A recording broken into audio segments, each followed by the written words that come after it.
আচ্ছা, ডক্টর মোহাম্মদ ইউনূস তিনি আবারও জানিয়েছেন যে তিনি আওয়ামী লীগ নিষিদ্ধ থাকবে, আওয়ামী লীগ আগামী নির্বাচনে অংশ নিতে পারবে না। এবং কারণটা কি? কারণটা হচ্ছে তার মন মতো করে, যেটা যে আওয়ামী লীগ সন্ত্রাসী সংগঠন। এবং এটা যে কিভাবে নিষিদ্ধ হয়েছে এই প্রক্রিয়া সম্পর্কে আর আমি নতুন করে আলাপ করলাম না। তবে তিনি যে জুলাই সনদটা করেছেন, এই জুলাই সনদের পরে এবং এই জুলাই সনদ পাশ এবং শেখ হাসিনার মামলার রায়, এই মামলার রায় কেন্দ্রিক বাংলাদেশের রাজনীতিতে আবার একটা ভেতরে একটা মেরুকরণ বা নতুন একটা টার্নিং হওয়ার চেষ্টা হয়েছে কিনা। তিনি বিএনপিকে খুশি করেছেন, খুব বেশি খুশি করেছেন আপাত দৃষ্টিতে বলছি এই কারণ শেষ খেলা এখনও বাকি।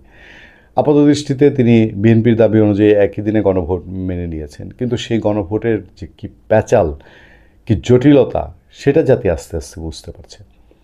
এখন বিএনপির দাবি মেনে নেওয়া উচ্চকক্ষ একটা ঘোষণাই মাত্র কেবল, এটা বাস্তবায়ন কত কঠিন, জটিলতা রেখে দেয়া, এবং আস্তে আস্তে জামাতকে দিয়ে বলানো যে এই সরকার জামাতের নিরপেক্ষ না। জামাত আজকে বলেছে, আমরা যেদিন কথা বলছি 14 নভেম্বর 2025 যে এই সরকার নিরপেক্ষ না। তখন ডক্টর ইউনূসকে চেয়েছেন যে আগামীতে এই লকডাউনে যেরকম আওয়ামী লীগের নাড়াচাড়া ছিল, সেরকম নাড়াচাড়া থামানোর জন্যে তার বিএনপির সহযোগিতা দরকার, এবং বিএনপির সহযোগিতা পাওয়ার জন্যে তিনি বিএনপিকে কোনো টোপ দিয়েছেন। তবে বিএনপি কি আপাত দৃষ্টিতে সেই টোপ গিলছে বা তাৎক্ষণিকভাবে গিলছে? বিএনপির স্থায়ী কমিটির সদস্য আমির খসরু মাহমুদ চৌধুরী তিনি চট্টগ্রামে বলেছেন যে না, শেখ হাসিনার মামলার রায় এটা আদালতের বিষয়, এবং এই প্রেক্ষিতে আইনশৃঙ্খলা পরিস্থিতি নিয়ন্ত্রণে রাখা আইনশৃঙ্খলা বাহিনীর কাজ, কোনো রাজনৈতিক দল হিসাবে তাদের দায়িত্ব না তখন কোনো রকম কোনো কিছু মোকাবেলা করা, এবং তারা এই কালচার থেকে বের হয়ে আসার আহ্বান জানিয়েছেন।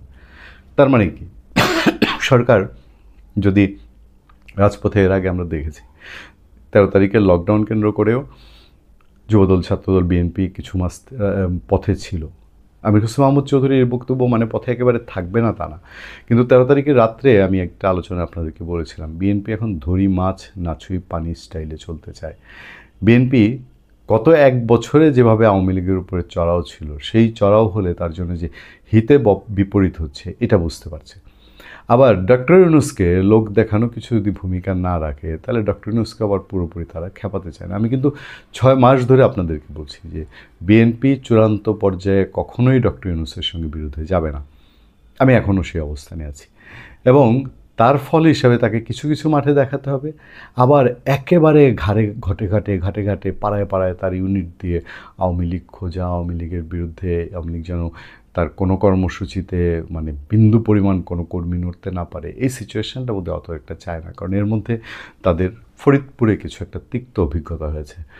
কারণ বিষয়টা আমি বলেছি সবটা আওয়ামী লীগ কেন্দ্রিক না, জনগণ একেবারেই আওয়ামী লীগের প্রতি পুরোপুরি ডেডিকেটেড হয়ে সব আওয়ামী লীগের কর্মী হয়ে গেছে নর্থদের। যেটা হয়েছে যে সরকারের শাসনের উপরে মানুষের ত্যক্ত বিরক্ত হওয়ার মাত্রাটা এমন পর্যায়ে পৌঁছেছে যে তারা যখন কোনো একটা সুযোগ পায়, সেই সুযোগে সেই কর্মসূচিকে তারা একটা প্রত্যক্ষ হোক পরোক্ষ হোক একটা অন্তত ওই বলে না নীরবতা সম্মতির লক্ষণ, এই টাইপের কিছু একটা করে কিনা।